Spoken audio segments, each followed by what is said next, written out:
Bonjour à tous. Alors aujourd'hui, j'avais envie de vous faire un petit podcast, un petit message vocal, sur une réflexion que j'ai. Depuis quelque temps, j'ai décidé moi-même, de me mettre dans un état de solitude. Donc en fait, tout ça, ça a commencé au mois de septembre où, je me suis retrouvée avec pas beaucoup, d'inscriptions à mes cours et j'étais dans un état très, très désagréable. J'avais l'impression de me retrouver complètement seule et abandonnée par les autres. Je dis bien une impression parce que c'était vraiment quelque chose qui venait de l'intérieur de moi. Cette impression m'a déplu parce qu'elle ne fait pas partie de ce que je considère comme, quelque chose de bien, par le fait de ce que l'on m'a appris, dans mon enfance et cetera, d'avoir ce jugement, du fait que l'on m'ait abandonnée, n'était pas en accord avec moi-même. Du coup, j'ai décidé de travailler un petit peu sur ça. Donc je me suis, toute seule, hem, mise à travailler sur la peinture avec, mes capacités d'art-thérapie et à venir travailler, sur ces états de sensations, de sentiments, ces choses que je ressentais à l'intérieur de moi et qu'il fallait, à mon avis que je fasse, que je comprenne. Puisque pour, pardonner, il faut comprendre, pour moi. Heu,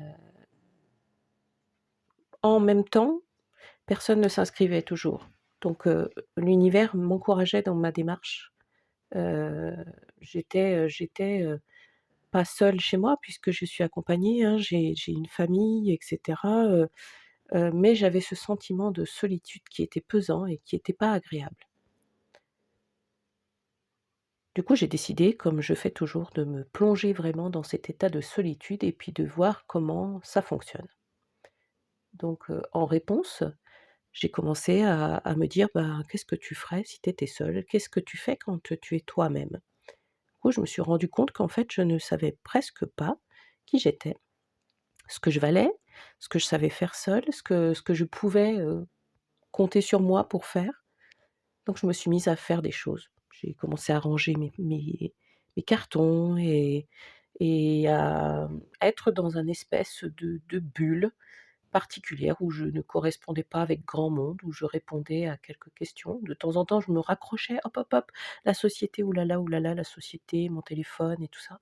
Et puis hop, je replongeais dans mon état et j'ai rangé, tous mes affaires, que j'avais entassées à droite à gauche dans certaines pièces. Je suis plongée dans mon ancien moi et dans mon histoire. J'ai réouvert mes formations, des fois je m'asseyais, je contemplais ce que j'avais fait, mais je regardais mes formations, je les partageais. Je reconnectais avec moi vraiment, avec, qui j'avais été et tout mon chemin de vie en fait, toute mon histoire. C'était assez intéressant. En contrepartie, toujours, à chaque fois que j'essayais de me raccrocher à la société, j'essayais de vouloir, faire des tirages pour le monde ou vouloir, aider, les gens et ben, j'avais pas l'impression d'être dans ma complétude, dans la chose qu'il fallait que je fasse. Du coup, j'ai dit: «Bah, je continue toujours, à être présente pour moi». Faut savoir que pendant des années, j'ai aidé les gens, j'ai soigné, j'ai accompagné, j'ai fait beaucoup de choses pour les autres et je m'étais un peu oubliée dans l'histoire. Donc ça m'a permis de me reconnecter à moi.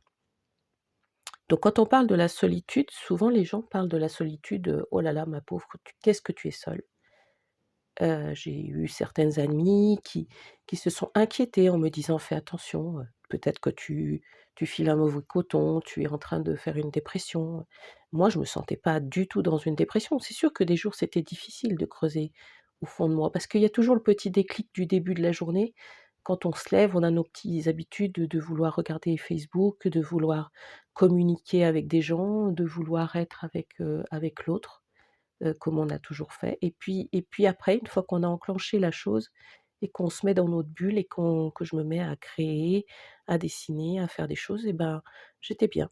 En fait, au lieu de partir du besoin que j'avais de recevoir des autres, je suis partie de moi à donner aux autres. J'étais pas complètement seule, hein, parce qu'il y a quand même les réseaux sociaux, donc je produisais des choses, je créais des choses, j'envoyais des choses et c'était pas du tout le même mouvement que celui de recevoir et de réagir.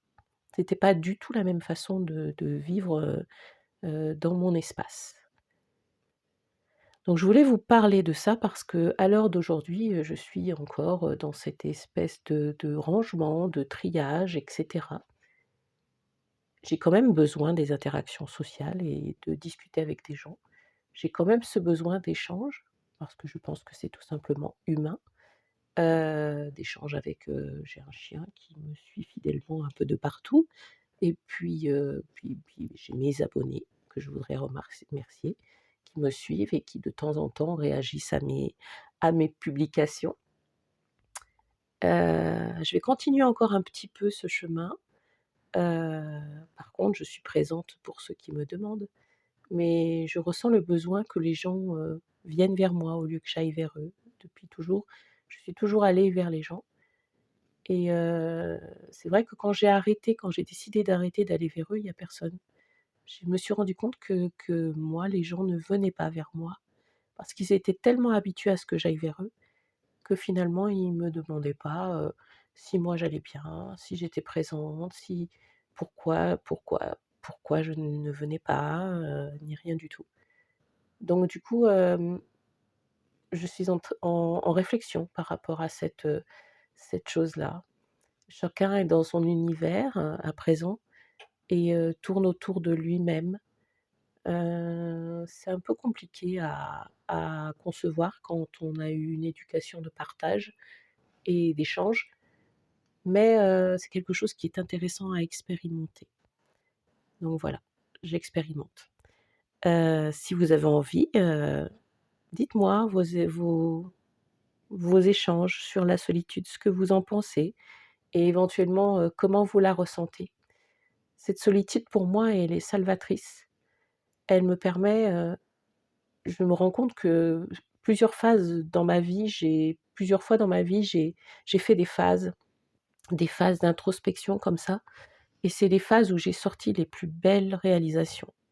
Parce qu'en fait, de l'intérieur de moi, quand je me mets en que je ne suis plus dérangée par l'environnement, j'arrive à vraiment entendre ce qu'il y a à l'intérieur de moi et j'arrive à vraiment, canaliser tout ce que j'ai à canaliser. Là, j'ai appris, en 3 mois, une multitude de choses. Je me suis auto-guérie et c'est quelque chose de très, très, très intéressant pour moi. Dans mes formations, dans mes accompagnements, je vous encourage toujours à être votre propre, outil, votre propre soignant, votre propre accompagnant. Moi, je vous aide à trouver les outils pour y arriver vous-même, mais après vous avez plus besoin de moi et c'est vraiment, vraiment ce qui est important pour moi, c'est de ne pas créer une, dépendance. Même à niveau de mes amis, j'ai toujours essayé de ne pas créer une dépendance. Quand je commençais à voir que les choses devenaient une dépendance pour eux et pour moi, parce que pour moi ça devient pénible quand les gens heu, sont dépendants de moi et ben, en fait je ralentissais ou je faisais quelque chose, qui faisait de façon à ce que la personne redevienne autonome de ses propres pensées, de ses propres choses.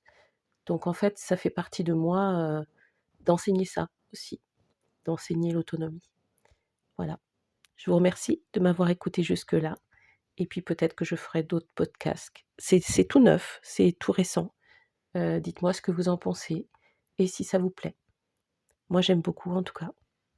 Merci, bonne journée. Au revoir.